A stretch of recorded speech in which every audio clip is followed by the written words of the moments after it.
Well, this is Dr. Elmer, Advanced Neurospinal Solutions, and we're discussing ice versus heat. If I have swelling, do I use ice or heat? That is the question. Ice is for swelling. Now, I use it for chronic conditions too at the very beginning when I'm taking care of somebody who comes in and they've had a chronic issue and it's not that inflammatory or even inflammatory at all, because I find that it resets the thermostat and I only use it for a brief period and then we get on to heat. But we want to understand what is ice and heat, and the physical therapist did all the great research on it. And what we know is ice is for inflammation. Pain that is caused by inflammation is ameliorated by ice. Ibuprofen is in that same category. Whereas over here, heat is more for painkiller, but also turn stuff on neurologically. This turns stuff off neurologically.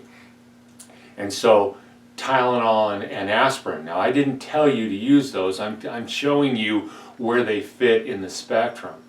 If there's any chance that there's inflammation, I'm using ice, and if it improves, that tells you, oh, if ice helps, it's inflammatory. At least in part, the pain is because of inflammation. If I use ice and nothing improves, then I can start looking at heat and that. And people will say, well, I had a headache and I took some ibuprofen and it didn't touch it. What does that say? It's not inflammatory, right? And so you'd be looking more at the painkillers and that. I didn't tell you to take those, by the way, right? But I'm just giving you the science behind it. The Tylenol and aspirin are painkillers. And so they're going to go in and affect the NMDA receptors in the spinal cord and brainstem and that. So, but ice, heat. When in doubt, ice, because heat is always going to feel good even when you're doing it at the wrong time. If you're doing it at the right time and you use too much or too long, it can be disastrous because it can cause inflammation.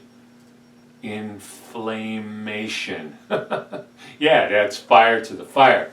So you don't want to use heat. You go to the emergency room and they say, from a car accident, and they say 48 to 72 hours ice and then do heat. And then you do the heat, and wow, I'm way worse. Yeah. As long as the inflammation is there, you do not use heat. Hopefully that clears things up, because it seems to be a mystery, and it shouldn't be. It's pretty easy. It's pretty cut and dry. So if you have any other questions, let me know, and we're here when you're ready to take your life back.